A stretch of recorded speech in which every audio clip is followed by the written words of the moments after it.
Makikitang namimili ng pagkain si Koichi, ngunit hindi niya namalayan na umalis na ang tren na kanilang sasakyan. Dahil dito, mabilis siyang tumakbo upang habulin ito. Samantala, tinawagan ni Pop si Makoto at ipinaalam na hindi nakasakay si Koichi sa tren.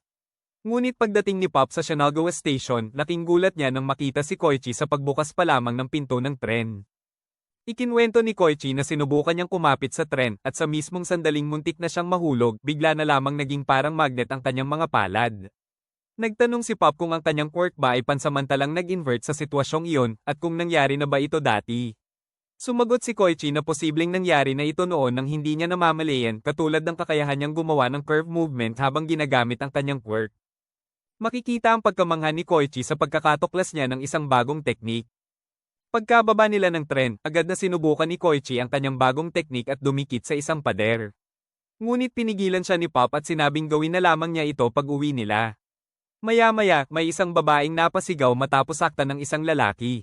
Hinabol naman ni Fatgum ang sospek habang may hawak na takoyaki.